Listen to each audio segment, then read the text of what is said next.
And we are live once again. It is the Spoiler Room. It is the first Spoiler Room of October, our horror film month, and I've got a room full of indie film directors. That's right. We are talking one reviewer and, well, right now, three indie film directors with us today. We may be joined with more later on in the program. And tonight, we've got the familiar face of the big fucking deal himself, Mr. Glenn Bittner. How are you doing today, sir? I'm doing pretty damn good. I'll be doing better in 2.5 days. Yes, exactly. We got the Oshkosh Horror Film Festival coming up. And speaking of the Oshkosh Horror Film Festival, we have the director of the Oshkosh Horror Film Festival, as well as filmmaker, director of Dead Weight, and the short film Pity, Mr. John Pata. How are you tonight, sir? Welcome back. Hey, thank you very much. And I will be better in 4.5 days when this stuff is over. When the festival is over, John will be even better. Yes, I will. And also joining us today, director Andrew Shearer. He directs a slew of films from Gonzarif films. Oh, Mark, I'm good, man. I just want to say I am honored to be asked to do this, to participate. Thank you very much for asking me to do this. Hey, we're glad to have you. Talking to you a lot on Film Jerks, so figured to have you on the show. It's been a while since we have John, and I kind of wanted to have indie film directors only in the room tonight because we're going to be talking indie horror films. I thought it was appropriate considering the Oshkosh Horror Film Festival, which we are coming up to shortly, and I will be covering on WeLiveFilm.com, and also the fact that it's just horror month of October. So I actually asked a number of listeners for questions, and surprisingly enough, I got one back. And we're going to start off tonight with their question because it's a really good startup warm-up question. Film fan Johnny, who is a YouTube reviewer, check out his channel. Just search for, I believe it's Mr. Film Fan Johnny out there, and we'll put the link in the podcast. And he asked, how did you start in indie horror, and what were your inspirations? Let's first start with Mr. Andrew Shearer. How did you start in the indie film, and what was your inspirations?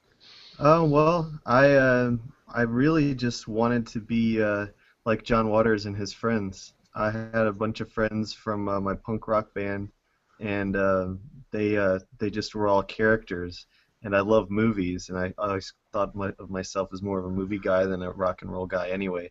So I just started like writing stuff for them to do, and we loved that, and we loved the story of Evil Dead, Sam Raimi and his friends. We just took inspiration from anybody who didn't live in a movie industry place and didn't make their films in a movie industry place, and drew inspiration from the fact that just like some guy and his buddies could make something that was really, really incredible. So I would definitely say those were the big two that did it for us. Just knowing that someone else grabbed a camera and just did it made us grab a camera and just do it.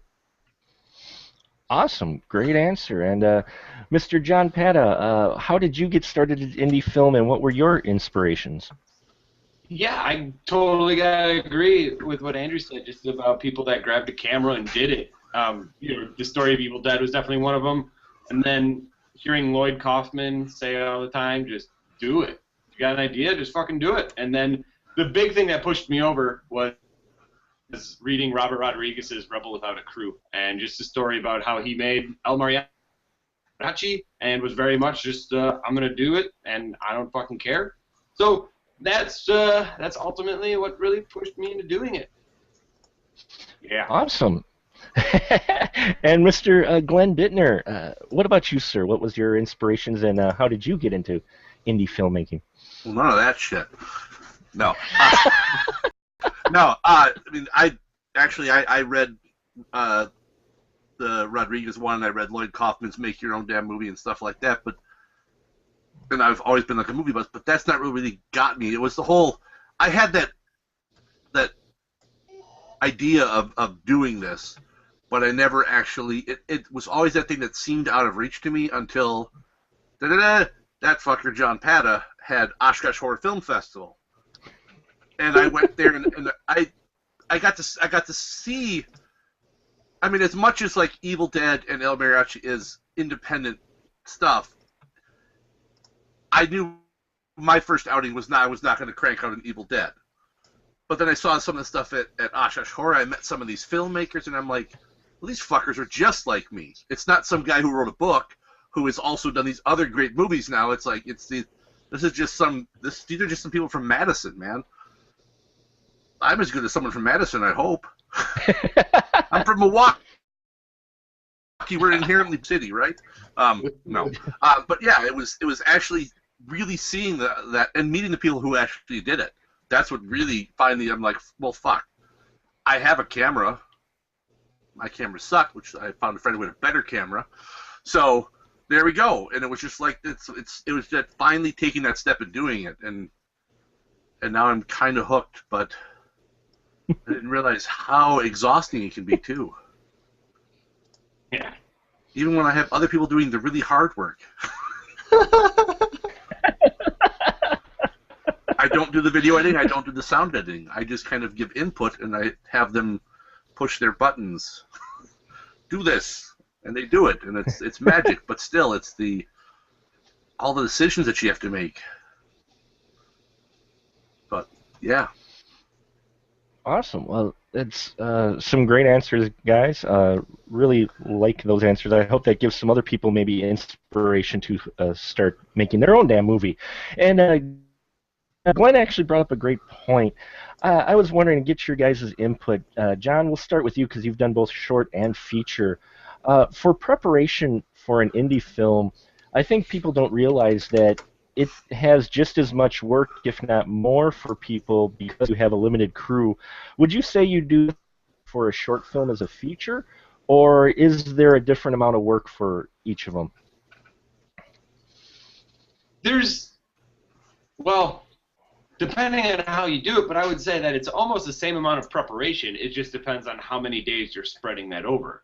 Like when we shot Dead Weight, that was a 10-day shoot, and then when we shot Pity, that was only a 2-day shoot.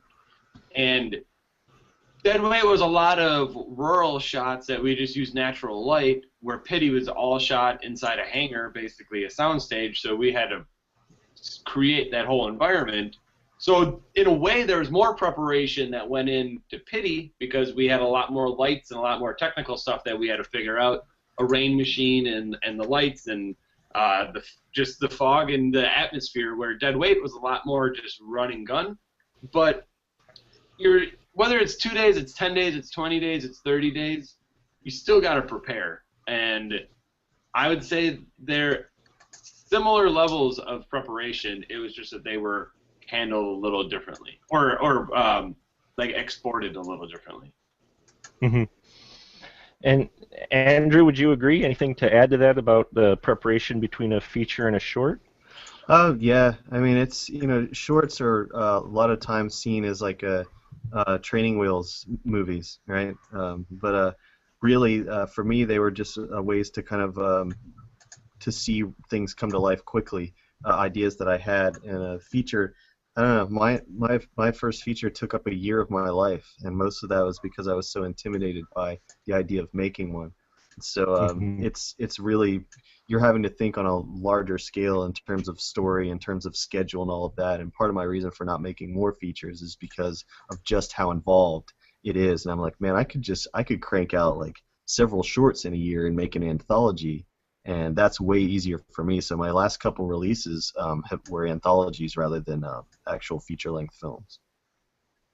Oh, awesome. And speaking of anthologies, just to let everyone know, we've been joined in the room by the director of Hole in the Wall, Wisconsin Horror Anthology, the man himself, Derek Carey. How are you, sir? Good. Can you hear me? Oh, we can hear you just fine. Your sexy voice is coming across loud and clear. Oh, I like that. Coming across. Coming. Yes, you like that. Look what happens know as Pat soon likes as he that. gets in here. It's about time you fucking joined. Bring out that dick for me to eat. Come on. How many have you swallowed down? About 5? We were waiting for you so I could drop to my knees and make like a harbor seal. So Holy shit. I came to the right place then, I guess. What the hell is this? You're gonna come out in a few minutes here. And Glenn, we'll get to you now. You've done just shorts so far, but has your work on your shorts made you yearn to do a feature, or are you enjoying doing these shorter subjects? Actually, I wanted to do a feature. I had to do some shorts so I could figure out. I hopefully, work out all the things that I can do wrong and figure out all the things I can do wrong first, so that I don't do them when I'm trying to do a longer film. Mm-hmm. I'll still make plenty of mistakes, but there'll be that many fewer mistakes that I will hopefully make because I already learned. Yeah, that did hurt. So I want to do features, and I have actual script I've been working on for one. So we'll see someday. Awesome. Well, we look forward to seeing that. And Mr. Derek Carey, we were talking here the setup between a short and a feature, and you kind of had to do both with the anthology film that you worked on. And what would you say? We're just getting the opinions of which takes more preparation, pre-work, the short or the feature, and which would you say? If you had any input on that. The same type of work goes into both of them, but inherently the feature, of course, takes the cake because it's a grander scale. Although they're both a lot of work. Filmmaking in general is a lot of work. The anthology I did was rather unique in the fact that it was a bunch. It wasn't just myself that was doing it. The way that Andrew. His anthologies are more, he has a bunch of shorts that he's made and he puts them together, which are awesome. If you haven't seen Underground Cinema, you need to go and buy it at terrific.com right now because it's absolutely amazing. Thank you, Derek. Thank you. But yeah, my anthology that we put together, me and a bunch of Wisconsin horror freaks,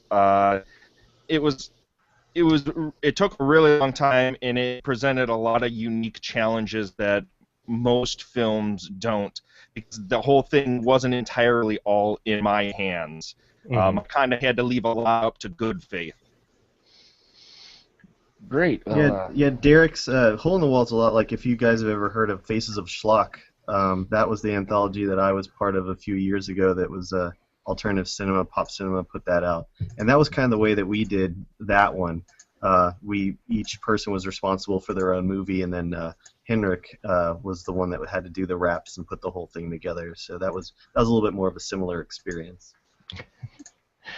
Awesome. And I wanted to get each one of you, what film, I know we talked about inspirations earlier, and you mentioned Evil Dead in there as well as being a big inspiration for your films, but if there was one film besides Evil Dead you would say that really kind of made you look at it and go, this is what I want to do, I really want to make one of these, do you have one in particular that really just sparked you? Glenn, why don't you go first? Oh God, come back to me. I gotta think. Okay, sure. I've been drinking a lot tonight. All that water. Andrew, what about you? Is there one particular film besides Evil Dead that you would say maybe sparked that idea of wanting to make them? I might have to give the Robert Altman answer. I don't remember the name of the movies that inspired me to actually go out and do it because they were so horrible that I just watched them and I was like, I know I can do better than that. John, what about you, sir? I'm going to put a little spin on this question. Okay. And go more recently, a film that I saw in doing the festival circuit that was kind of like a reminder of why I'm doing it, and it's still very inspiring to me. And I will jerk his dick any day of the week, but Danny Del Purgatorio's Other. Yes. It was that film still to this day, like I've probably seen it 25 times, and I'm still amazed at what a group of friends produced, an insanely talented group of friends. But that just was like a whole new inspiration to me, and just getting to know them too and know how awesome of individuals they are, that just to this day still inspires me. And so that's my answer. And Derek, what about you, sir? That was a really good answer. Other is an amazing movie, and if you haven't watched Other, please go find Danny Del Purgatorio and Vitamin Pictures online. Okay, I'm going to be a shilling machine tonight. Can you tell I'm getting ready for a convention?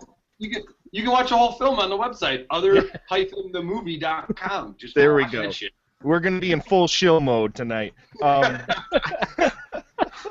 you tell I'm about to go to a convention? So the film, I kind of already talked about this on an episode of Astro Radio Z about a month ago or so. The film that kind of really sparked the interest for me was George Romero's Martin. And more specifically, George Romero's documentary, The Document of the Dead, where a section of it detailed George Romero's editorial process on Martin, and they highlighted the very beginning scene of Martin. And that just blew my mind because I had no concept of what editorial was or what went into filmmaking beyond these amazing actors and these outlandish things that were happening before me. I never really took that step back before. And when that happened, it kind of broke the entire thing for me. And I wanted to learn as much as I could about it and try and do it myself. Cool. Yeah, I will say Other is a very powerful short. Martin, a good film as well. Definitely some inspirations there. You can see them. I can see that. For me, I haven't made one yet, but I am inspired to make one, as not only from the work from you guys, what you guys have done, and the other shorts I've seen, but I hope to one day make one soon, within the next year. And I'd say that what's been inspiring me, besides seeing the work from everyone in this room, is I still go back to Texas Chainsaw Massacre personally, for me, and I look at that film at what they did back then, before you had all this equipment available to you readily, and the film that they put together on, a low budget with very limited resources, just that film, and that really keeps me going and thinking, yeah, I could do something like that. So, speaking of equipment that's available, I think the indie scene has exploded a little bit, and you guys definitely on the front lines, especially John Pata, and probably Andrew as well for your festivals. Would you say that the readily available equipment now that you have that can give your film a professional look is a double-edged sword, because now it's more available for people to make their own films, but at the same time you have a lot more out there? Would you say that it's a double-edged sword in that respect? Why don't you go first, Derek? Me? Yeah. Oh, I thought you were talking to those two guys. Okay. Do I think it's a double-edged sword? I'm not going to go into my thoughts on why I feel this way right now, but I think it is to a certain extent. I think it's amazing that it allows people from all kind of stratas of social class to be able to go and tell stories and express themselves in art. I think that's really cool, but it does also open the door and kind of flood the market with a lot of subpar content, where back in the day when it was just on film, you kind of had to know shit in order to actually use it and actually produce it to a certain extent. So you kind of had to really think through, because that film costs money, and to just run it and just film anything, you kind of had to have a budget in order to do so. Where now you just have to have a camera, you plug in an SD card and just shoot away and just dump it. Even though I had that, I still find that it's awesome and amazing and very creatively freeing to have all of these awesome tools in front of you to be able to create whatever you wanted on very tiny, almost zero budgets. So it's cool. It is a double-edged sword, though, because there are the people that know how to do their stuff and make some really great stuff out of nothing, and then there's an awful lot of stuff that, oh my gosh. Oh my. And, speaking of oh my gosh, John, you had a large volume this year submitted to the Oshkosh Horror Film Festival. Is that true evidence that this technology that's available is a double-edged sword? Would you agree with Derek? Yeah, I think I agree wholeheartedly with everything that Derek said. He hit it right on the head. In terms of just like looking at it from a festival's perspective, I think not only is it the equipment that is available, but the sites that help festivals. Like for example, we use Film Freeway, which is a new website that I use as a filmmaker and a festival organizer, and it's kind of like a database for film festivals where you can just submit to a whole bunch of them with the click of a button, and you can receive a bunch of submissions, and that is what is solely responsible for the increase of volume of submissions for the Oshkosh Horror Film Festival. And in doing so, yes, I saw that whole gamut that Derek was talking about, people that knew what they were doing and had a camera, and there were people that were just trying stuff out because they had a camera. And it is really awesome to see, but like Derek said, I mean, it's just, in a way, it's too much. And almost good of it we can do about it. That's just kind of like a byproduct of it. So long answer put short, yes, double-edged sword. Next. Glenn, what about you? Now, you've been able to take advantage of this technology that we have available, but would you say, because you've also watched films for review, is it a double-edged sword? Do we have just as much crap as we do have gems, or more crap than gems out there because of this? I think you end up with more crap, but I think you also end up with more gems, because you have people who have this great idea who 20 years ago would have had no way to get that out there unless they text of how to get the stuff done, or really really had that drive to track all this shit down. Not everyone can pull off what Rodriguez did when he met El Mariachi, or what Raimi and crew did with Evil Dead. Not everyone has that already in them, but they might have that great idea where with a freaking $200 camera and some lamps, they can do their little movie. And with the computers, with the editing software, it's pretty easy to throw a lot of that stuff together, and you can get some gems. Now, I mean, some of them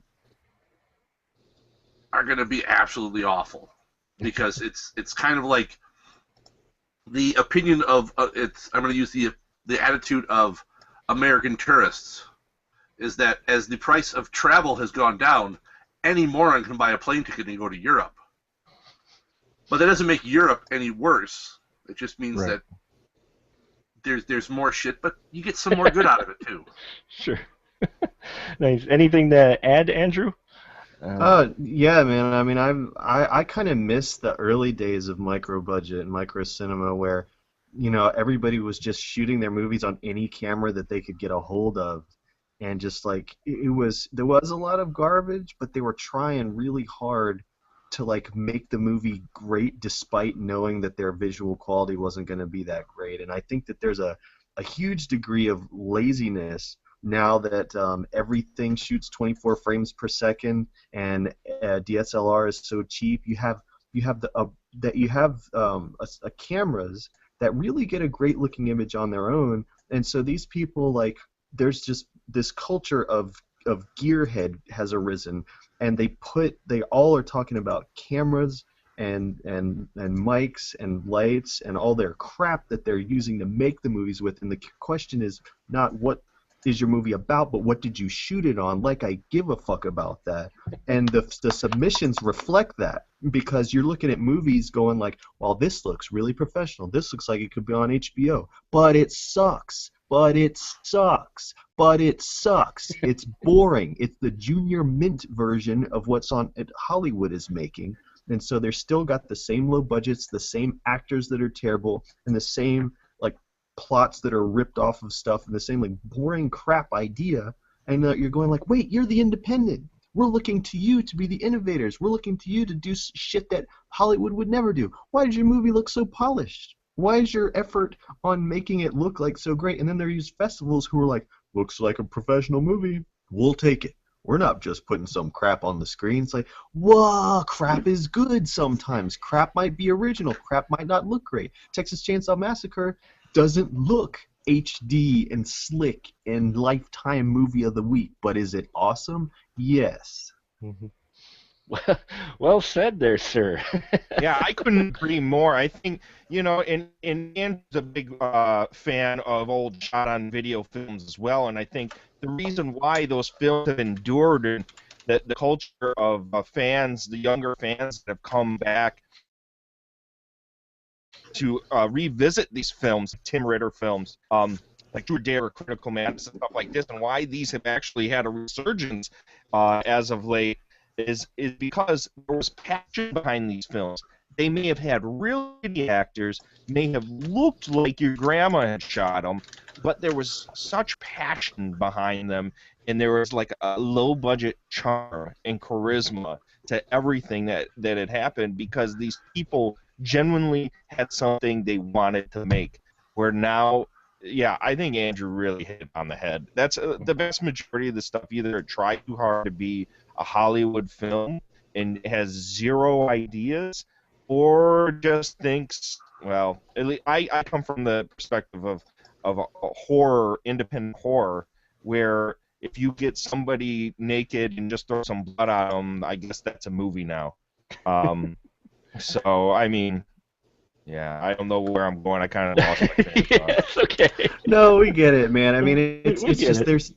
the focus is not on originality and audacity. It's on like getting a foothold in the industry and showing that you could be just like these guys because look at what my camera can do. And like you're totally missing the point. Horror is just not about that. It's about smashing the rules and really like upsetting people and hitting those little buttons. That's what your focus should be on. Do you understand suspense? Do you understand how to scare people? Do you understand structure? Do you understand plot? Do you understand anti-plot? Do you understand why the movies that you love work so well on audiences? And do you understand why those audiences have seen that and therefore will not accept that now from you? And I agree, actually, that was going to be one of the points I was going to ask is, do you feel that even with this good technology, people are more focused on just making a film that they think is going to get distribution versus telling a story that pushes the limits? Do you think there's more indie filmmakers out there doing that, to where they're just trying to make something that they think is going to be marketable? Any one of you can answer that. Go for it. Do you think that's out there? I mean, I've seen a number of screeners that are like that, where they looked really good, but they were boring. John, would you say that seems to be a little more of the focus lately? I mean, you've been to a lot of festivals and stuff recently, so. I would say maybe not so much the mainstream, but that people are trying to make films in the way of the 80 films that we love. Like, everyone's trying to do these throwback films or these campy films, and I almost feel like what they don't understand is that those films weren't intended to be campy. Those were serious passion projects, and due to whatever it might have been, the time, their budget, the quality of their actors, or whatever it might have been, now we look back at them and we do see this camp level to it. But those were genuine projects. Now you have people trying to make these camp films, and it's not genuine. They're just trying to reproduce what they love and what we've seen, and it falls kind of flat for me. It doesn't have the same heart, and kind of just like we were talking about, if you have a $50 camera and you put your heart and blood, sweat, and tears into a film, no matter what the quality of the product is, you can tell. Mm-hmm. But if you have $500,000 and you're just like, oh, we're going to make this film because we love this stuff growing up, now you're just, it's bland. It doesn't have a pulse to it. So Right. Yeah. I don't know if filmmakers are necessarily going for like what's going to sell as much as just what they think is genuine, but they actually don't know what that truly is. I think what's lacking in a lot of them is that passion. Mhm. I watch a low budget movie.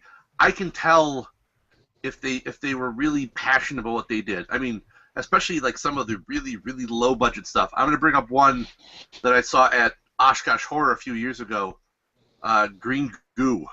Mm-hmm. Just this little one done by a bunch of teenagers.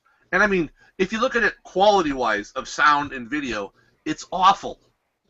But it's a fun little movie, and you can tell the people who were doing it were like having fun, and they were enjoying what they were doing, and they had, I mean, they weren't setting out to make some serious project, but still, you could see that they cared about what they were doing to an extent, and they were enjoying what they were doing. And I think some people just, because it's so easy to do stuff now, they just throw it out there, and it's that passion is lacking, I think, from a lot of people, because they're just, well, I can just, as Derek said, I got a girl who'll take her top off, boom, done.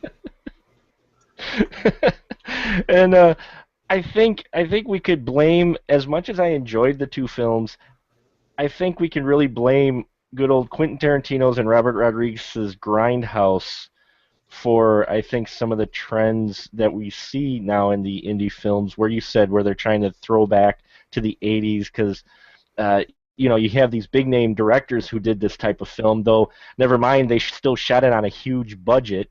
I would have personally liked to see Planet Terror and Death Proof shot on maybe $20,000 versus whatever budget they had. But would you say that that was kind of a, not turning point, but those two films really had an influence on what people thought indie films and exploitation films should be? They very much did. I think low-budget exploitation films changed drastically right after they were made. I mean, without those films, would we have Hobo with a Shotgun? Mm-hmm. Would we have? Even more recently, would we have Time to Kill? I mean, there are so many films that have come out that ape that style that you can't not say that it had a far-reaching influence on the underground exploitation film scene. Now, was that influence a good or bad thing, would you say, Andrew, the influence that Robert Rodriguez and Quentin's Grindhouse had? I love the attention that it brought to the real thing, and that's always what I love about when remakes are done or sequels are done. The light gets shined back on the original material, no matter what, And Grindhouse as a movie is not going to be one that's going to be watched as much as people. Like you start to see like those compilations of trailers come out and stuff like that, And there was just suddenly this interest in Grindhouse movies, and it's so a lot of stuff that was just forgotten or didn't get a good release, all of a sudden was like Blu-rays were coming out, and film festivals were happening. Directors were suddenly important that had just fallen into obscurity. So I think its long-reaching legacy for me as a film fan is going to be the positive impact it had with drawing attention to a style that was very obscure and bringing it more to the mainstream audiences. Because it's not like those movies didn't have appeal to a lot of other people, but they didn't even know they existed. So I think for the crappy stuff that it did, making everybody put fake grain on their movies and all of that, that's really just play and messing with something, and it's not going to last. I think it had more good than bad influence, I would say, in terms of film culture in general. John, did you have anything to add about those two films and their impact at all? Or, I mean, you watched many films, so you could see it. Is that trend still going now, long after those two films have come out? Yeah, absolutely. I can think of at least 10 films that we watched for submissions this year that I would say follow the Rodriguez-Tarantino Grindhouse formula. Mm-hmm. They have the look, they have the characters, they have the poster artwork, all of that. So, Grindhouse came out in 2007, wasn't it? Yeah, I believe so. Yeah. So here we are 7 years later, and we're still seeing those films. Mm-hmm. So yeah, I mean, I think it did have a huge impact, and we're still kind of feeling it. What's weird is that movie was a flop. Why would everyone want to copy something that didn't make any money? So it was a a damn fun movie. That's why. Yeah. No, I loved it. I saw it 3 times. I know, sat through that whole thing 3 times. I'm It just was a saying. box office flop, but it wasn't for fans. You know, No. I Yeah. think, like, I mean, how many of us went to the theater and fucking lost our minds and had Yeah. a blast with it? You know, like, I loved it. It's just weird to me how like what distributor would go like, oh yeah, Grindhouse, right? right. Vanishing what? Yeah. Vanishing Point? Well, that and the fake trailers too. They helped spawn a full movie of Machete, which 2 full movies. 3, which will be 3 soon. Yes. Are they actually making the third one? I've heard they're making the 3rd one. Unfortunately, yes. They could have stopped at 1 with that. I think. Fuck And you guys. Machete Kills was goddamn fun movie. What up, dude? Goddamn fun. No, I want him to The make ground 3 on that because son of a bitch. my favorite part of part 2 was that ending with the space stuff. I'm like, Yes. yeah, okay. Oh, I can't wait for that one. yeah, I can't wait to see the space part of that. So, Glenn, I'm going to ask you. Let's take a look at indie film directors, and I think maybe I may have asked this before in another show, but fuck it. Would you say that, our big name directors like who have gone on to do the big budget films, the Sam Raimis, the James Gunn, the Ty West, and that?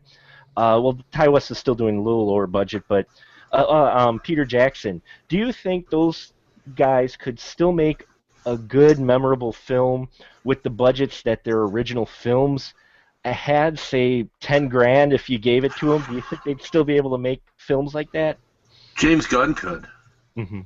I think Peter James Gunn Jackson could. make one on any budget you give him. That guy is so insanely talented. He just now. Why would he ever go back? Right.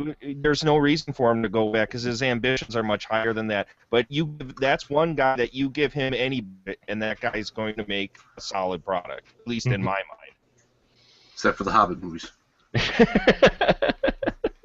Except for the Hobbit films.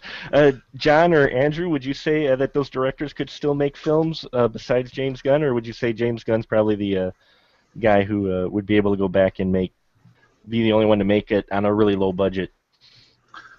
I almost feel like their passion for it's got to be gone. You know, now it's become business, and I don't know if they would have the fun. I think that's the reason that those early films worked so well. Is not only did they have talent, but they were having fun. And I don't know. I mean, I don't need to go on a huge Raimi tirade right now, but I don't. I cannot picture Raimi sitting there and making The Evil Dead all over again. Well, I mean, I would defer to the a lot of the press stuff that Sam Raimi and Bruce Campbell did when they did Evil Dead a couple of years ago. They were just like, yeah, we paid our time in the trenches washing out our scleral lenses and coffee. It's time for some other kids to have to go through it, you know. It's like but I'd have to say that I like Drag Me to Hell a lot, and that was kind of Sam's sort of like dipping his toe back in horror just to get back to what he did. And that movie to me is wonderful. Like I'm not one of the people that disliked it. I really thought it was really fun, and I was like, well, hell, there he is. You know, because like before that, it was just the Dr. Octopus sequence in Spider-Man 2 that felt like an Evil Dead movie. His other stuff kind of didn't. He was never a horror filmmaker really to begin with. He just made them because that was the genre he could get it, you know, to step into. But I feel like he's one of the only ones that kind of went back just to be like, hey, see, I'm all right, man. I feel like Drag Me to Hell was about as close as we'll see to something like that. Awesome. Now, speaking of those lower budget films, you've all made it, and I think the general public has kind of a misimpression of indie films. They think they're all just Human Centipede or all just, some kind of Saw film. What would you say if someone came to you and asked you to describe an indie film? What makes a good micro-budget independent film? What would you say to them? Let's start with John. What would you say to them? What makes a good indie film? Yeah. Someone wanting to tell the story they believe in no matter what they have in front of them. You know, when I think of a good independent film, I think about people that did not succumb to their shortages, what they didn't have. They persevered through it, and they told a genuine and pure story. So, sure. Awesome. Derek, what would you say to them? Same thing. If someone came to you and asked you what makes a decent micro budget indie film besides blood and boobs? The backbone to do things that a bigger film wouldn't do. Because you have no one else to answer to, why would you not go for it and try things that probably would never fly past executives or a board of financiers? If you're funding these movies on your own, take risks. Go for it. If your film isn't marketable to distributors who, one, don't give money anymore for your films, and two, more than likely, when they do take your films, they'll put them in some catalog where you're probably buried and your film may come out within years. Why don't you take the chance of self-distribution? It's at your hands. In telling the story exactly how you want to tell it. So a good indie film, to me, breaks rules. It does things on its own terms, and it tells the story that the director wants to tell without succumbing to having to bow to anybody's wishes or will. Nice. Glenn, what about you? Anything to add to what John and Derek said? What would be a good indie film, micro budget? A lot of it for me comes down to the story that they tell. I generally when I go back and I look at the indie films I've watched, the ones that I've really enjoyed are ones that it's not necessarily wholly unique stories, but it's not just it's a lower budget copy of something from 1986 or a lower budget copy of something Hollywood did. It's not, they're not just doing we're going to do the $100 version of Paranormal Activity. I want to see something where it's a little different, where someone takes things a little different way, and I want to see that passion from that I think shines through. I want to see that the people who made the movie believed in what they were doing, and that they believe what they're doing, knowing that they're never going to see a fucking penny for this stuff. But they're still out there doing it because they want to tell that story. They've got this idea and they want to go, here, this is my idea. Pet it, look at it, play with it, have fun. That and anal fissures, that makes it good. Damn chair. Those damn angel fishers, man. Andrew, what about you, sir? Someone came up to you and said, what makes a good micro-budget indie film? Anything to add what hasn't already been said? I agree with everybody, but I just, I would say that there's a degree of safety that you do not get with an independent, and I actually, I call myself underground filmmaker rather than an indie because I'm not part of even any sort of I'm not part of any sort of industry at all, and I have no aspirations to be part of any sort of industry, and I have no desire to move up any sort of ladder. We're kind of self-contained and kind of the most dangerous kind of art that there is because there are certain questions that even an independent has to ask itself that we don't. We don't have to go, who's going to want to watch this? We don't have to go, how are we going to make our money back? We don't have to go, what kind of distributors might be a good fit for us? We don't have to go like, what kind of what are some actors that might be willing to do this stuff? Some name people, whatever. Who can we get attached to it? We don't have to ask ourselves any of that stuff. So we are making movies for no one, and that means all bets are off. We don't have to go, does this make sense? We don't have to go, what genre is this? We don't have to ask ourselves any of that stuff. All we have to do is, man, what kind of freaky stuff are we going to come up with to do today? And that's why I think it's the most exciting is because like here's the thing, when I was younger and like in the early 90s, horror movies were squeaky clean and there was a lot of censorship involved, and a lot of the stuff that we were seeing come out in the theaters and video was just really heavily gutted because of the 80s and all the scare about splatter and all that stuff, so the heyday was gone. But something that was happening with music was what they called it alternative stuff.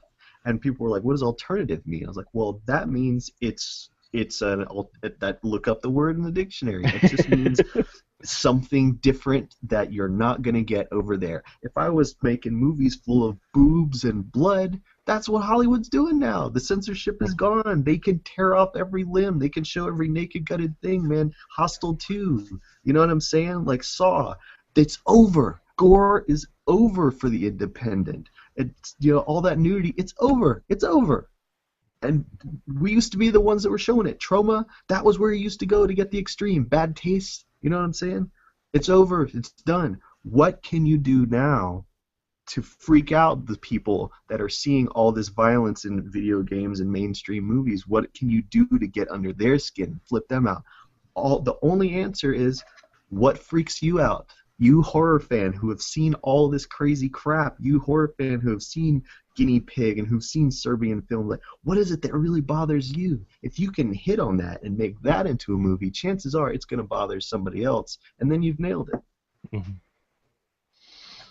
And would you say today's culture, because of everything that's gone on in the last, say, 15 years, has that made it more difficult to come up with a decent scare? Because that's what you're kind of saying, I think, Andrew, is that, like you said, the censorship's off. You've got the extreme, not only in video games, but in media and everything. Does that make it harder to make a good horror film, do you think? Not necessarily, no, because, I mean, like, it makes it easier to want to copy what's already been done, because you want to be like your heroes and make, I'm going to make my Texas Chainsaw. Here's something that people enjoy. I'm going to make something like that. The thing is, you know what creepypasta is, right? It's no. Creepypasta is a YouTube channel that's just audio stories only. Oh, okay. It gets thousands and thousands of hits from people, and those little short stories are horrifying and disturbing because the same basic stuff that scares us will always scare us. And look, I'm serious. Creepypasta has a huge following. A lot of people really dig it. And it's just because the basic ass EC Comics Twilight Zone stuff, if you do that, man, if you do that right, it don't matter how many heads come off, it doesn't matter how many different ways we're stuck on this how can we kill people thing. We're still stuck on that. Mm-hmm. Like how many different ways can we take the body apart? It's not scary. It's not scary. For a minute, you're like, oh, I can't look. But is that going to have any staying power? Think about the shit that you really remember. Just you got to get in touch with the most, don't get too complicated. They're overly concerned with technical stuff, and they're overly concerned with making the big impact. Like, I want to be the new most hardcore thing you ever saw, man. I'm going to be hardcore. Yeah, I don't think, I might not be the average horror fan, the tatted up Pierce guy who folds his arms like he's in the back of a rock club and just judges the thing because he can't do it himself. I might not be like the typical horror fan, but I just think of real basic things still scare me. So I think it's not hard to come up with that stuff. It's harder just to pry yourself away from this idea that you got to be the most hardcore thing or the throwback to the thing that you like. That's what you got to like shoehorn out of you. That's the biggest obstacle that they face, is like looking good and being like other things. You shouldn't do that. You're, as an individual, already are really unique. So just like Derek said, man, just tell your story, because with the independence, the most direct line from the artist to the art. It's the most uninterrupted straight line. So with that regard, no two should ever be alike. And with the opportunities that are out there now, talk a little bit about possibly, where we see some things going for the independent scene. Would you say with the availability now of, say, Vimeo and some of these other outlets, that we might see some more films that, one, either didn't see the light of day because they got lost in the film festival scene, or just films that in general people might be making that they're not too worried about distribution because they can do it themselves. Do you see even more indie filmmakers doing the do-it-yourself distribution in the future, or you think they're going to be out there still trying to make material to get on the DVD and Blu-ray? John, what would you say? It's hard to say because I think a good portion of it falls down to the fans, to the viewers as well. Because I think there is, like before when you would say that you were an independent filmmaker, people didn't really know what that meant. And I feel like now, if you say like, oh, I'm an independent filmmaker, well, where can I see your film? Is it in Redbox? No. Oh, okay. They don't think that you're real. But if you go the way of like doing your own VOD, it's a matter of getting people to actually go check that out, because they would, if you say like, oh, we have it up on Vimeo, it's like Vimeo VOD. To some people, that's not creditable. Mm-hmm. And so I think if people start realizing good films exist, and it doesn't matter if they're in Redbox, if they're on HBO, if they're at your multiplex, or if they're on Vimeo, if they're on YouTube, or whatever, I think if people will give in and understand that, then yes, there is a good chance that we'll see more people going to the VOD, to kind of like releasing it yourselves. But if no one's really going for that, I don't know. Are we going to see people? I'm kind of curious to know what Derek thinks, because Hole in the Wall is going up on VOD. Yourself VOD, and what do you think, Derek? Like, to pull people to go check that out, do you think that's going to be an easier task than having them, pick it up at a convention or try to go see a screening? I think it's becoming easier now because our set-top TVs are now accommodating these different avenues. Vimeo can now be found on all Samsung TVs. It can be found on Roku boxes, and it'll more than likely in the near future be on like a PlayStation 4. I think it's on the Xbox One. I don't know. I don't have one, but I thought I had heard it was on there as well. So the reason why I decided to go that route was because I had seen that, it's starting to proliferate on these different items which can be viewed on a normal television. I think that changes the game in the playing field tremendously. Now, Andrew can also speak to this because he also has things up on Amazon.com on their instant service as well, which is another avenue that hopefully I can have Hole in Wall in as well, because Amazon, just like Netflix now, is pretty ubiquitous with all different devices. All smart TVs basically come with it now. So I think when people start realizing these things are actually on their TV already, they just have to open their TV and turn it on, I think these avenues will be much more legitimate. And I think the idea of having to use a third party to be able to put these things on these different avenues, like Vimeo or Amazon, I think that'll start to go away, or at least to the people that understand that all those other people are taking a cut of that money you could potentially make as an independent filmmaker. Now, obviously, filmmaking is 100% making money, but it is to an extent because it costs money in order to produce things. So Vimeo, for my money right now, even though there is a yearly fee to it, they take a very small percentage of the money that is brought in by the rental or purchase of these films. You just have there's a slight bit of worry with doing it through them if you open it up for purchase on these sites, because then it's that much easier for the pirates to be able to just take your movie and start throwing it out there, and then you'll never see any money off of it. Right. But honestly, I think the smart micro-budget filmmaker will start to try and do things themselves and then take marketing into their own hands. They have it all before them. They have social media. They have websites. They have conventions that they can go to. Yes, these things cost money, but they can do it themselves. They have podcasts like your podcast. Anyone with a microphone and a computer can do a podcast and get their word out there.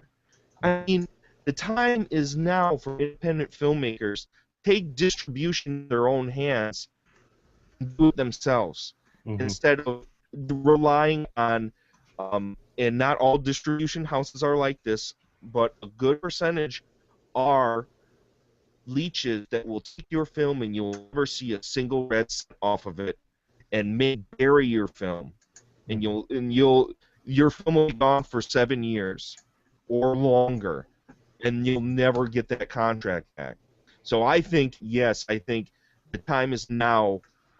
It's been here for a little while, but I think it's becoming even more.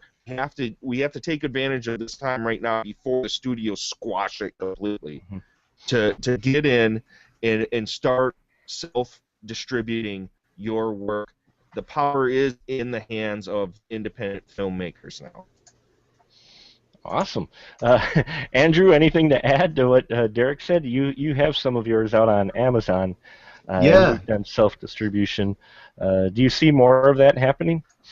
Yeah, man. I mean, it's like I remember 10 years ago, before YouTube, trying to put one of our films online so people could see it was a bitch, man. I mean, it really was, because we didn't have no money, so we're like, we split our film into a couple of Windows movie files and let people download that off our site, and then the site was a free server like Tripod or something, or one of those, so it would shut down for an hour because too many people were downloading it.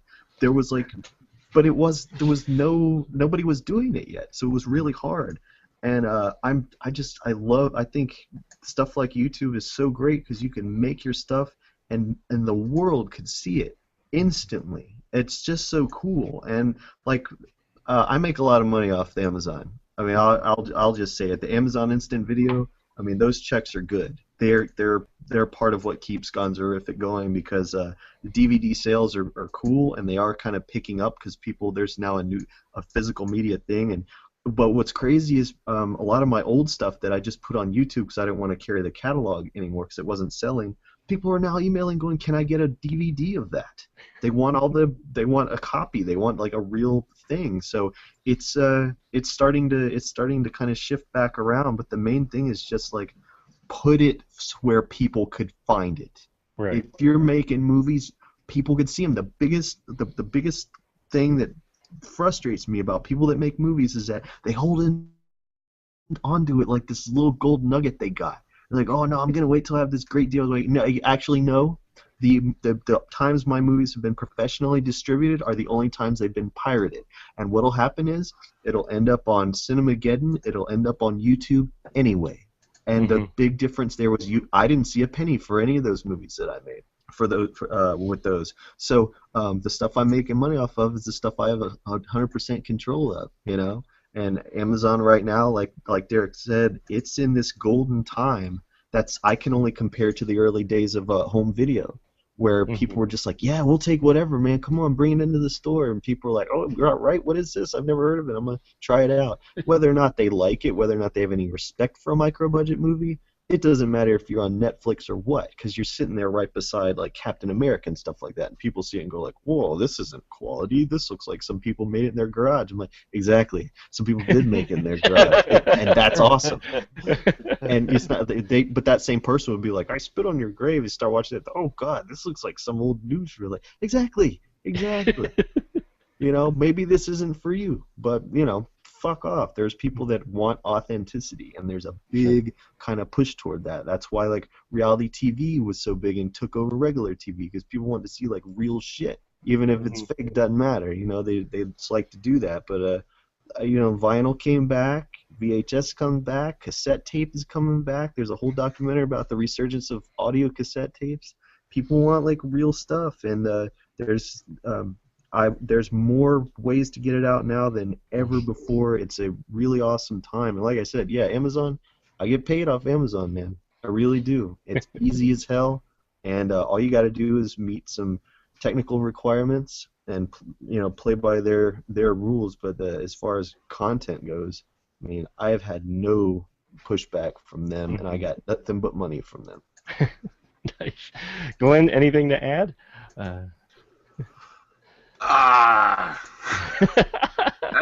That's covered a lot of the bases, man. So I mean, I'm still working on getting my stuff seen. I've got to. I had with my first short I did, I kind of threw it out there and then just said, all right, it's out there. That's a good way to do it, though, Glenn. Yeah, but then I didn't do anything else about it. I told people once it's out there. Well, you'd be surprised, I think, sometimes when you kind of just put something out there, it can find a life of its own. Now, here's an example.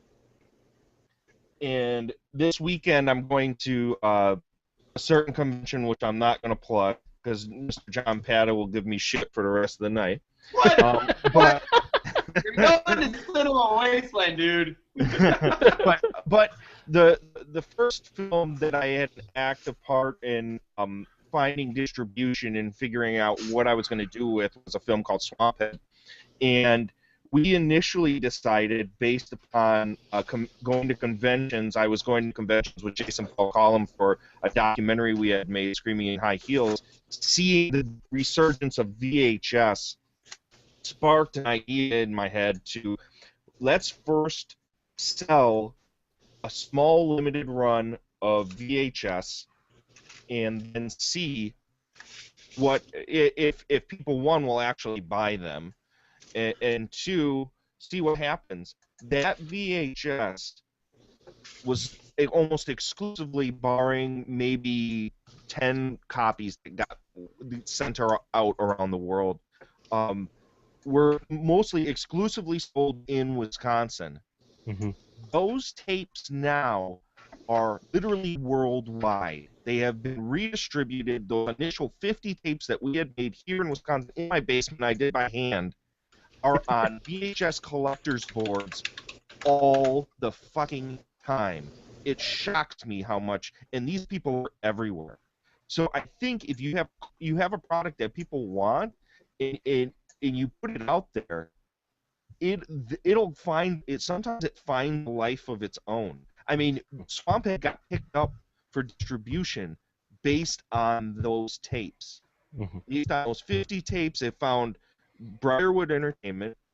Those boys started like a mini little cult based around it, where they played the movie at parties, and more people wanted it. They contacted me, they picked it up, and now this month, in like 2 weeks, it's going to be out for national distribution through Wild Eye Entertainment, based on 50 VHS tapes that I made in my fucking basement. Sure. So I think, as I said before, the power is in your hand to get your film out there. It's a matter of marketing that film and not just saying, well, nobody's going to want to see my film. You got to put forth the effort to be able to actually, get it out there and get the word out there. And I think Glenn, especially with Hell and your ones, you make fun movies. I think it's just a matter of you got to push those babies out there, man. Yeah, that's what I was saying. I gotta do more to put it out there for people to see it. Because I mean, hell, who's just gonna stumble on that on YouTube? You gotta spam it. Sometimes you gotta. That's what I mean. I gotta do more of that. I gotta do more of. I talk a big game around among my friends, but when it comes to talking to myself amongst people I don't know, I have a harder time doing that. Well, and I was very I was super modest about what I was doing for a very long time too. I was like, look, I'm learning, man. These are experiments. I'm nobody.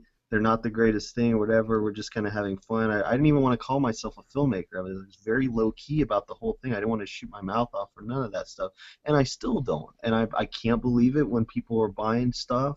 I can't believe it when the checks come in. I can't believe it when I sign somebody's movie. I can't believe it when someone asks me for advice. It's still like, what's wrong with you, man? What I mean, me and my friends have fun doing this stuff, but what's your problem? Go make your own movie.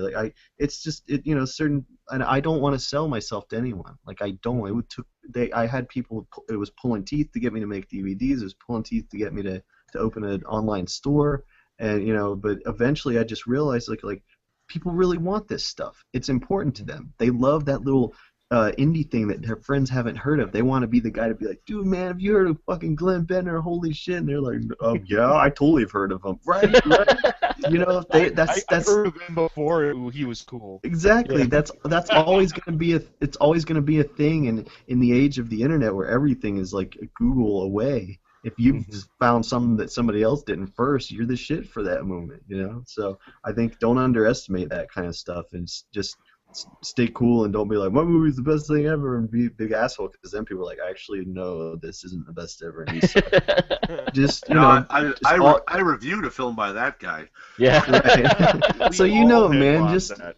just it's, you know, stay yourself and do it the way you want to do it. That's the thing. There's so many avenues for you to do that with, and so many ways for you to go about you know, like getting yourself out there. You don't have to change necessarily like the whole thing of who you are. Glenn, I think you're really, really funny. I think you're a cool guy, and I think people will definitely dig you, and you know, it's okay to associate you with the style too. A lot of times I wanted all the women in my movies to be the big stars, and I didn't want to take any credit, you know.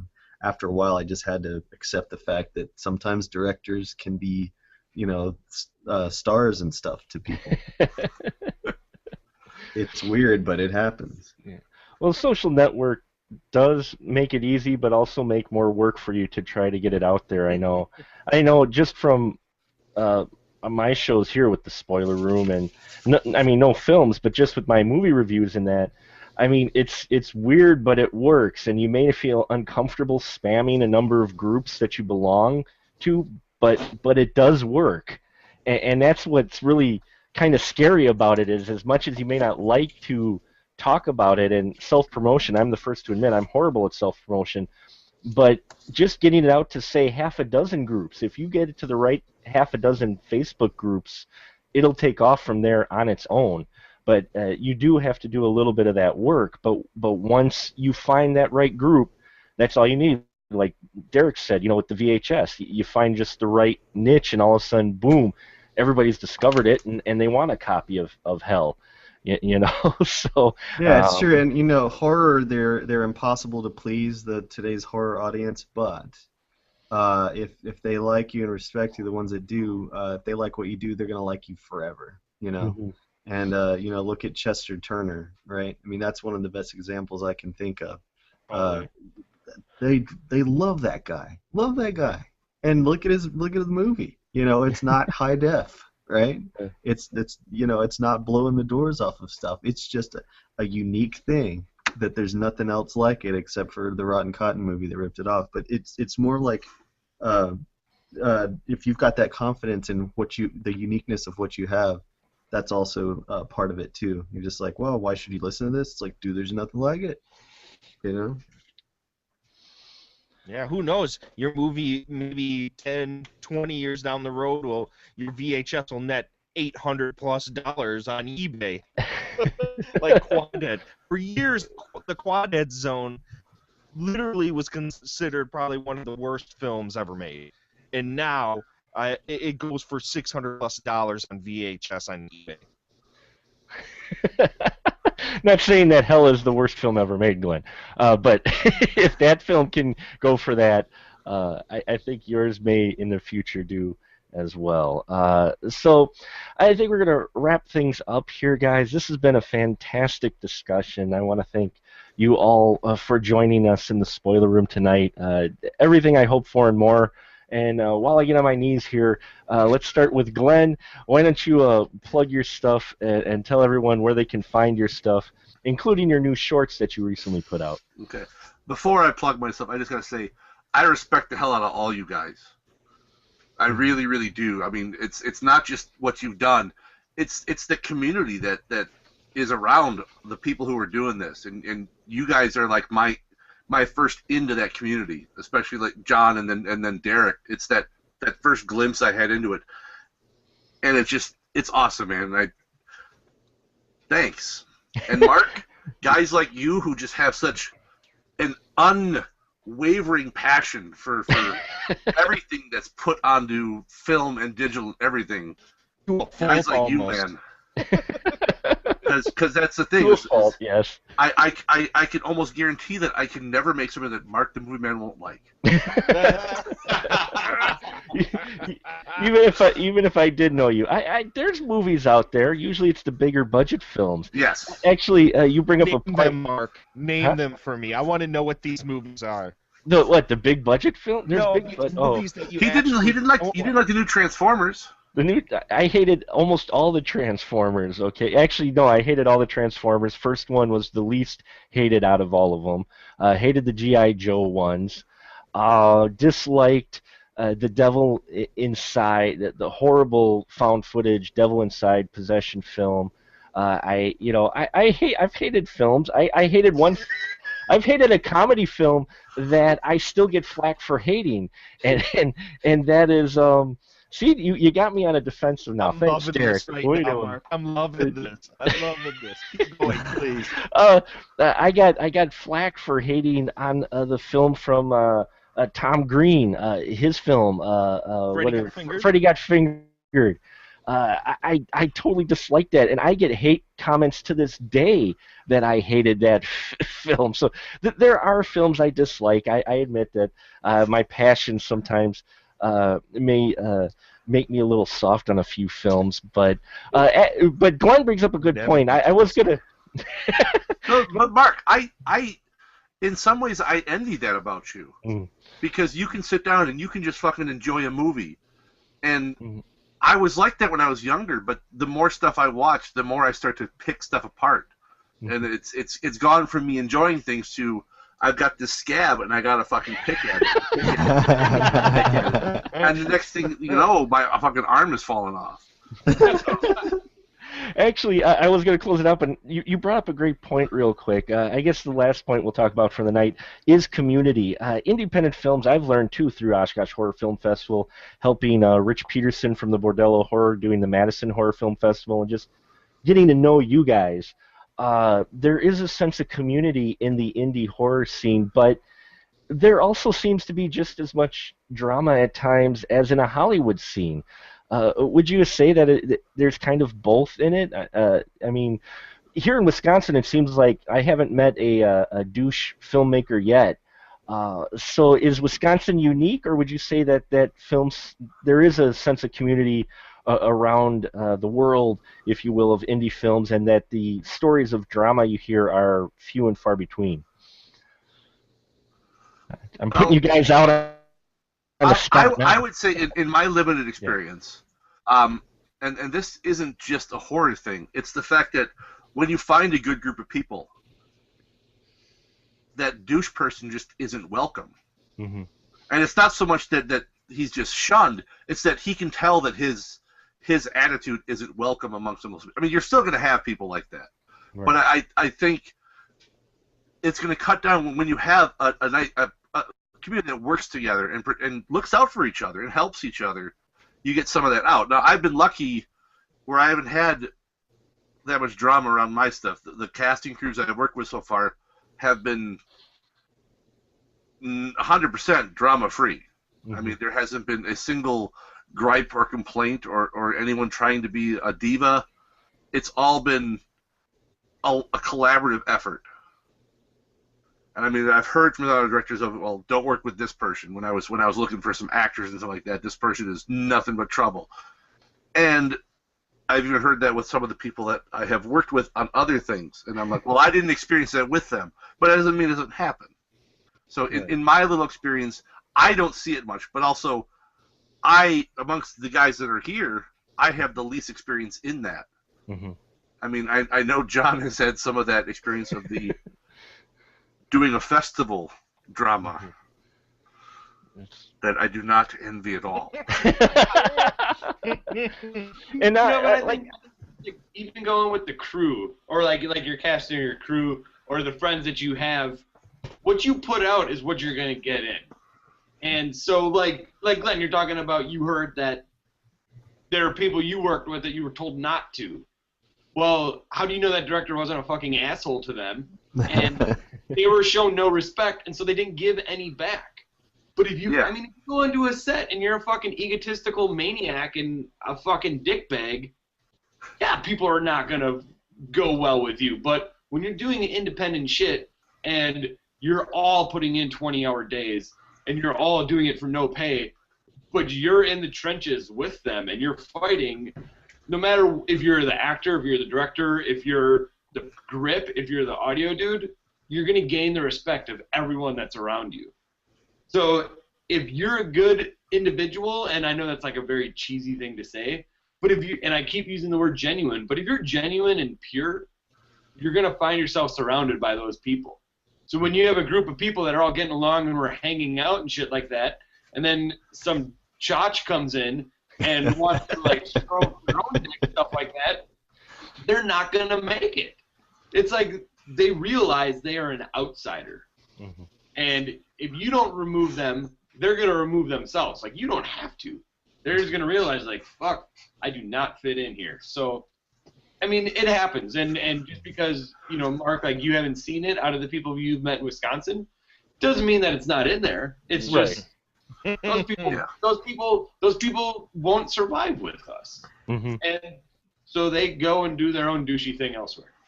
I do have to revise. I worked on a short film. Name names, Glenn. Come on, name names. Let's get dirty. Come on, man. The dirt. How big a name is it? Rob Schraub. Oh, he is gonna name names. Look Did Robot Bastard. Well, it's my friend's brother, so it's not like I did anything to know the guy. I live with the dude's brother. But This is he awesome. did this little short, and there were the people that were there for like a month, going in after their day jobs and spending 5-6 hours building sets and props and painting for fucking 5 hours on just fucking blue walls for 5 hours, painting shit and painting tubes and gluing stuff to shit. And then when the first day of filming starts, we go from having the 6 people who've been working on shit for a month to 100 fuckers show up because everyone wants to be in it now. And the ones who've done shit leading up to it, they're the ones who are acting as if they've done something to deserve being in this because, well, I went to high school with you. It's like, so the fuck what? These guys here were building shit, and it's because of them we're even at this stage. And I experienced some drama with that shit, with people where the guy who was director of photography, I forget who it was, one of the guys who was somehow involved in tech, who hadn't been there for any of the shit leading up to it, was just like, you people are all fucking nobodies. I've done stuff somewhere else. And it was like, yeah, whatever.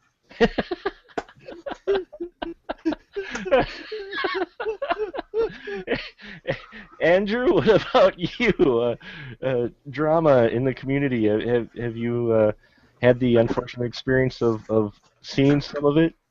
Yeah, I have, and you know the downside of any community is that, or any group activity, is people aren't going to always get along, and people are going to be in it for the different reasons or whatever. So I've experienced drama in the micro budget community over the last decade of doing it, and I've also experienced drama obviously within because you know Gonzorific, I try to keep it pretty insulated, try to keep my own little bubble of filmmakers and pocket of, you know, try and keep us all together and unified. But there's some really kind of heartbreaking stuff, and I made a mockumentary feature called Fake Blood, and it's on Amazon On Demand. You can actually watch it.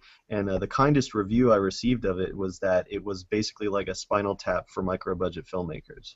I cobbled together at the time, which, you know, now it was 2007, I cobbled together every like bad thing that ever happened to me on set, every experience I ever had with actors, and even some stories that friends of mine went through, and I just like stuck it all together into this one story about a production gone horribly wrong. So that's how I dealt with that. But yeah, within the community, I mean, I'm a feminist, and that's what Wikipedia calls me, and I don't deny it at this point. And there's a lot of people who are angry at that because they feel like I'm discriminatory against men because all my movies are stories about women, and that the only film festival that I put together that wasn't Gonzorific was a Women in Horror Festival, and it was limited only to female directors. And you know, there's still people that are pissed at me about that.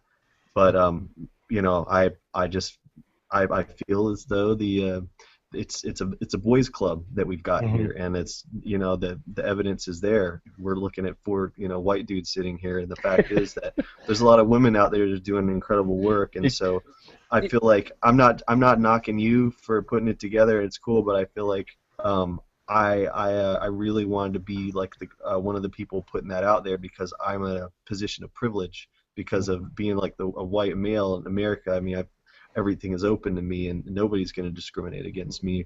So I wanted to use that privilege to, you know what I'm saying, like kind of just give them a foothold, and where they otherwise might not, and just a freedom to just, like, you know, and some unity amongst them. And yeah, there's people that really are pissed off about that. There are people that really, really don't like that.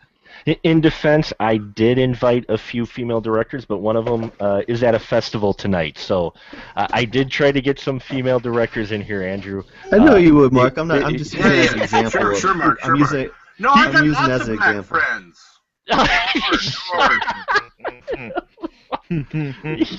Yeah, right there. So yeah, there's people that have really taken me apart over the years about that kind of stuff, and I had someone threatened to beat me up at a convention if they saw me, and then I saw him and he didn't even like come near my table, and I was like, yeah, you pussy, you're right, or whatever. Knowing full well, you know, that's they would never do anything, but yeah, it's that part of it bad, but yeah, Fake Blood was and I'll eventually, I'm sure, write a book about some of the kind of heartbreak that I've experienced and stuff like that, because in the indie horror community, I think the hole left by the loss of Andy Kopp is still pretty immense. He was the biggest supporter of horror filmmakers on the indie level that I ever knew, and he would put on screenings of my movies in Ohio, knowing that I wouldn't even be at them, and he would write reviews of my movies knowing that I might not even see it. And he just always was so supportive from day one, and he also made incredible movies. And when you watch Andy's films, I don't know if you guys have heard of Mutilation Man or Atrocity Circle or Black Sun or Quiet Nights of Blood and Pain.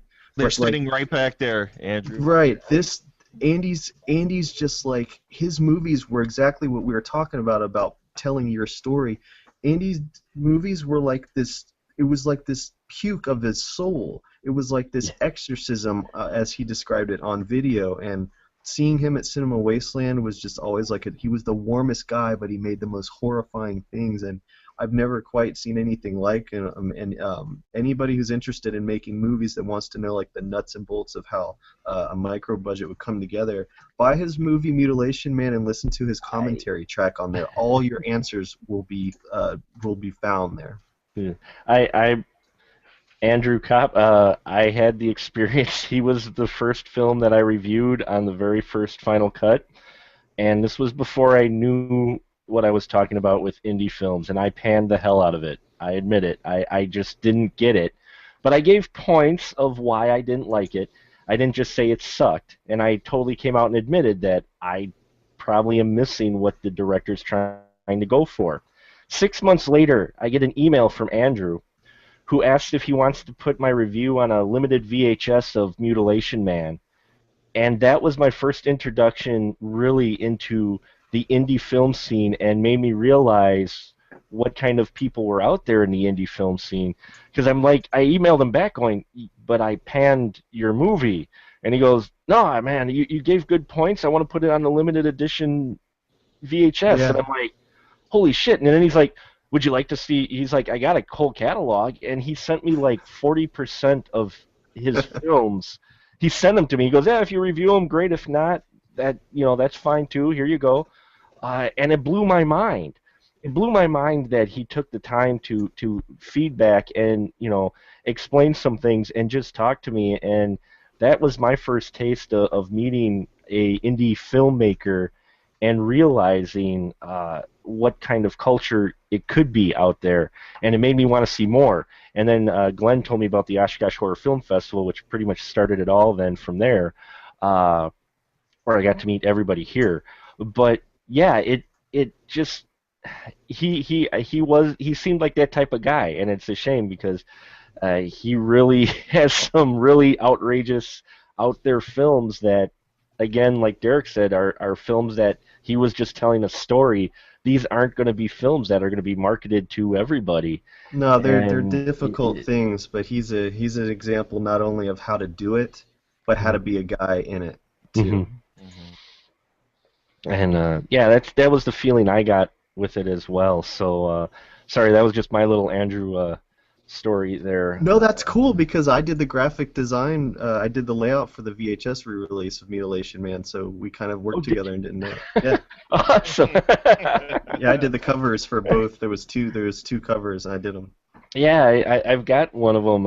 Actually, he sent me a copy of, which again blew my mind as well. So it's on my shelf of indie films. So I think it's next to Screaming in High Heels, actually. So I love Screaming High Heels, and I wanted to say I love Swamphead too. Derek knows that, but I love this Love one. you, brother.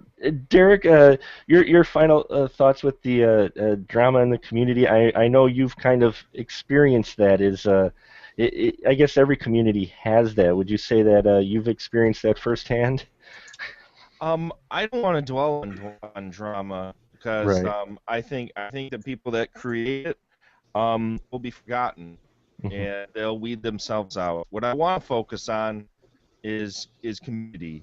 Mhm. A new film we're about to release on Friday on VOD, Hole in the Wall, is 100% created and about community.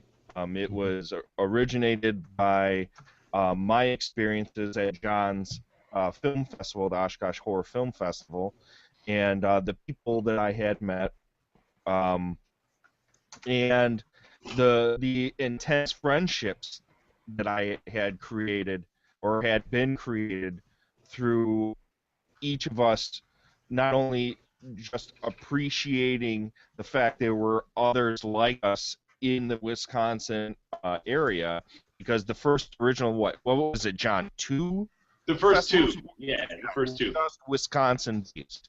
So it wasn't from anywhere outside of the state. So to see that there was an actual community of filmmakers, regardless of budget level, of technical savvy, of anything, telling stories, and that these people were all extremely humble and personable, uh, and making truly like unique and subversive work, really spoke to me a lot. Um, and because of that film festival, um, for the years we met many, many, many people, and my friend Corey Udler, who couldn't be here tonight, was other than obviously I had known John a little bit before we had done the film festival, but John and Corey are two people that I met that have had a significant impact on some of the work that I've done. Subsequently, I mean, I've worked on John's film Dead Weight, even though he doesn't remember it.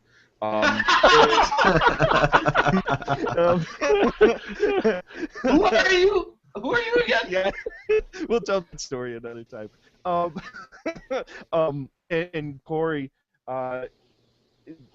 we wanted to make a film. We wanted to make films together after having these friendships that lasted beyond that one day that film festival was, and it was amazing to me that, you know, instead of people having egos and wanting to one-up each other, which happens much more, I think, at a performance level than it does at the level of the creative, the director, the writer, and director. I think there, in general, a lot of writers and directors, at least that I've come into contact, are usually people that understand what each other are going through, and are usually much more receptive to wanting to bounce ideas off of. There's always the douche.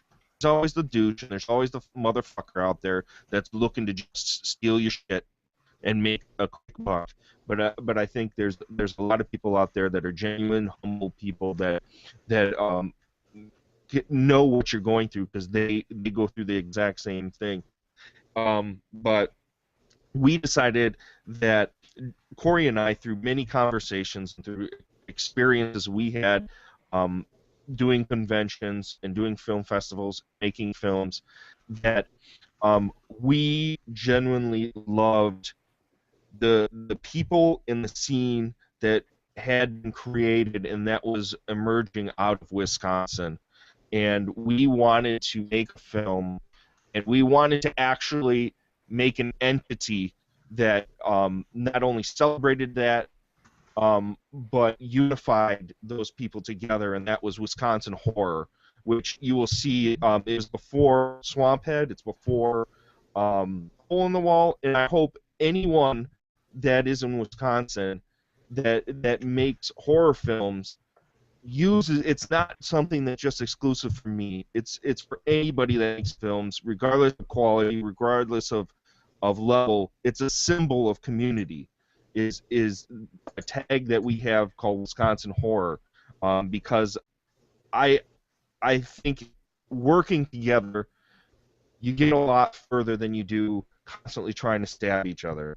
Mm-hmm. And Hole in the Wall became something because we reached out to all these people and said, hey, we want to make a film with you. Would you be interested in it? And it, like Andrew, we didn't want this to be a boys' club. We wanted female filmmakers. We only ended up getting one, Miss Carolyn Baker, whose piece in Hole in the Wall is fucking amazing. Yes. The most disturbing piece too, in fact. Oh, I love that. I told you what I thought about that. She is fucking rock and roll. I love Carolyn so much. She is amazing.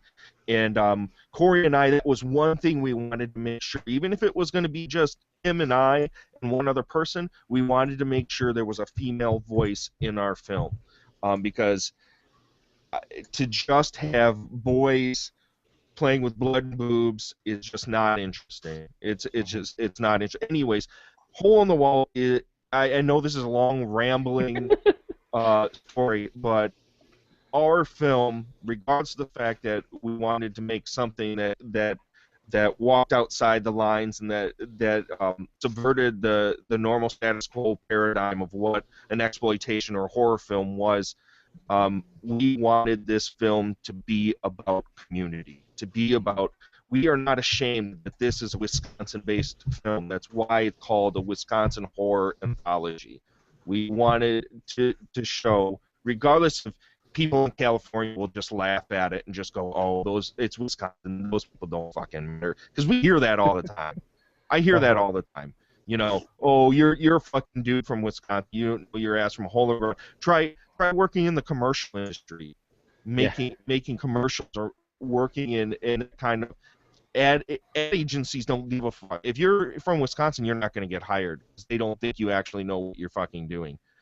We don't. We just want to say, fuck everyone. We are from Wisconsin. We love each other. We made this film together.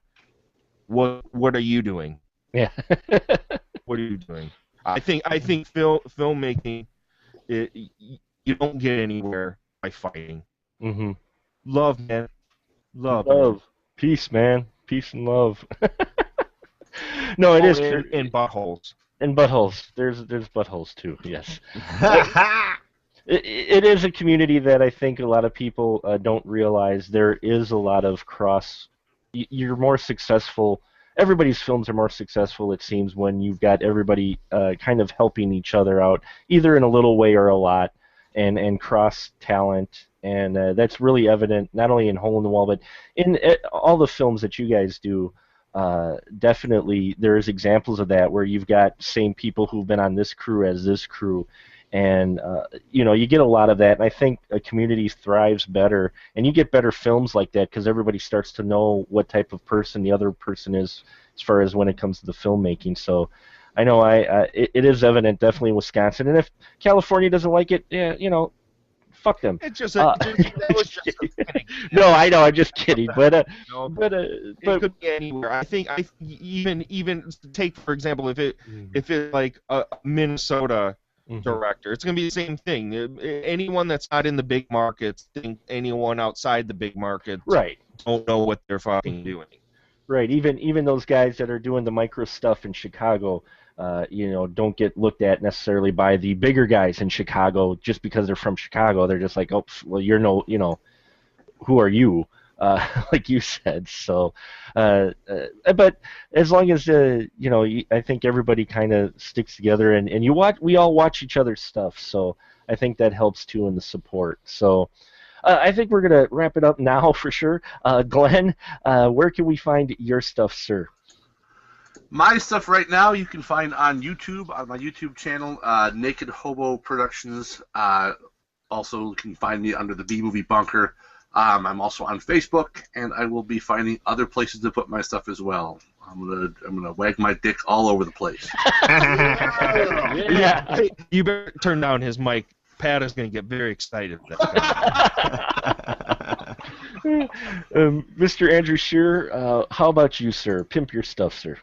If you are not in Athens, Georgia, the best place to watch my stuff is on Amazon Instant Video. The movies are Pajama Nightmare, Mondo Gonzo, and Fake Blood, and soon the Underground Cinema will be on there as well, probably in the next couple of weeks, actually. But those are there. But if you live in Athens, Georgia, or the outerlying areas, please come to Athens Cine in downtown Athens on October 24th and 25th. We are in our 7th year of doing our Midnight Movie Festival, and it's just a time when we show all the stuff that all of our crew and satellite crew have been working on all year long. And it's basically an excuse just to get together and see ourselves on the big screen and just trip out at how wild it is to have the dream come true to make cinema has actually happened for us, and we're not cutting on 2 VCRs anymore. It's just gotten easier and easier, and we sit there and relax and go like, can you freaking believe we're doing this? Awesome. Yeah, my first college film, one of the only films I've done projects, was on reel to VHS to VHS, so I know that pain.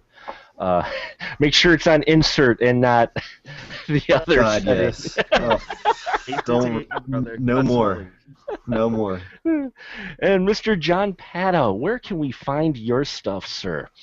Well, you can find a lot of other people's stuff at the Oshkosh Horror Film Festival this weekend at the Time Community Theater in Oshkosh. $5 a day, $7 for a weekend pass. 43 films from 9 countries, mixture of shorts and features. If you want to know what community is that we're talking about, come to the Oshkosh Horror Film Festival. If you want to see stupid shit that I dead weight on Amazon Instant, on iTunes, or on Hulu, and then pityfilm.com is for the new short film. We got all our screenings. This weekend we are at the Deatherman Film Festival at Phantom Con in Scranton, Pennsylvania, Three Corp Circus in Ann Arbor, Michigan, and at Slaughter Movie House in Kansas City. Or I'm on Facebook and Twitter and that shit. And finally, Mr. Derek Carey, go ahead, sir. Pimp yourself. As I said before, this weekend actually, if you're going to be in Strongsville, Ohio, me and Mr. Corey J. Udler are going to be there pimping our wares at Cinema Wasteland. This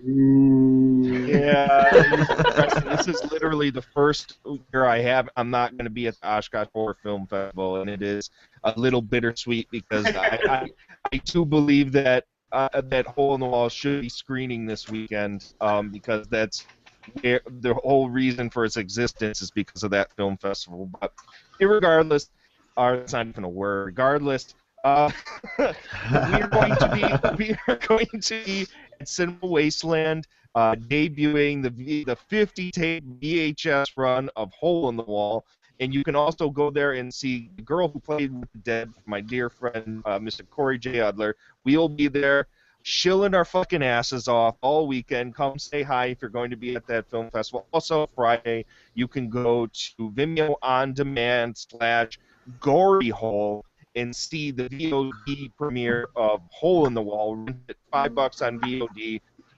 Help us out by buying the VHS and by renting it on VOD. You are helping us put money together to fundraise to be able to get you a DVD run. We are completely self-financed production here. We don't have financiers. We don't have a distribution company that's helping us put this out. Every single cent that comes to us from rentals or sales goes back into the film to be able to make DVDs and to make Blu-rays. So And if banners. you want, and banners and big banners for Corey so if you like big banners and you actually want a physical copy of Hole in the Wall, please rent it. We appreciate it. We didn't make Hole in the Wall become rich. We made it because we like making films. Otherwise, you can find Swamphead, BriarwoodEntertainment.com, and soon through Wild Eye Releasing. Screaming Like I almost said Screaming Banshees. Screaming in High Heels is through Breaking Glass Entertainment. Fuck them. Buy it from someone used. And I also run a series of podcasts called Astro Radio Z and Film Jerks. Check those out if you like Mark's great podcast he has here. He's on it quite a bit. So is Mr. Andrew Shearer and Glenn Bittner. Love all these guys. And I'm not allowed, apparently.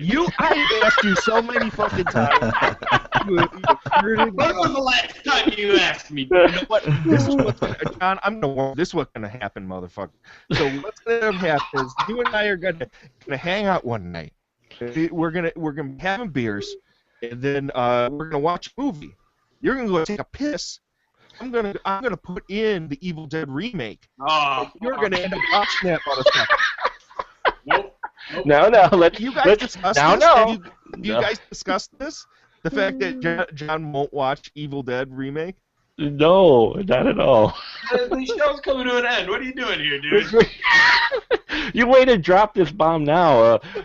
No, anyways, you can find it on iTunes, Stitcher Smart Radio, Spreaker, anywhere you can find podcasts. You can find Astro Radio Z and the number of podcasts that we have on there. So awesome. And if you need to find them at Cinema Wasteland, just look for the biggest fucking banner, and it'll be for you. You know what? The thing is, we're not by a wall, so there is no banner. So What the fuck ever? He's gonna still put it at the front of the table or something. Nope. We've been there for 2 years now, and he has been banner free. Wow. I'm disappointed. And he only rolls it out at that Scottish Horror Film because he has maximum wall space to be able to toss that entire thing all over it. Whole sales table is nothing but Corey J. Udler.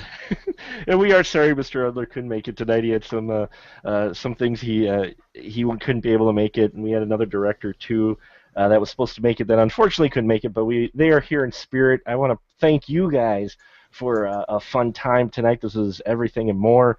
If you're interested, you can check my stuff out on youtube.com/specialmark.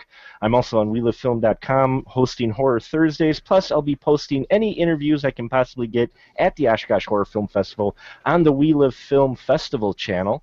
And we'll be making a post on the webpage there. So hopefully get some news out and get some word out about this great festival.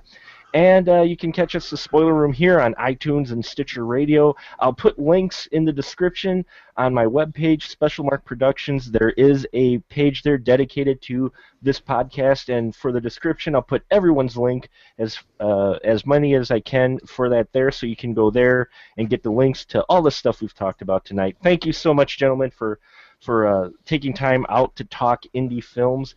I hope that everyone found this informative, and maybe one of you out there even got inspired from these conversations to make your own damn film. So go do it now, and then maybe in a year or two it'll show up at the Oshkosh Horror Film Festival, because I think John will be taking submissions early because he just didn't get enough films this year submitted for the short amount of time that the submission process was open. So thank you so much, everyone, for listening. This is The Spoiler Room, where the films are spoiled, but the conversation is definitely fresh.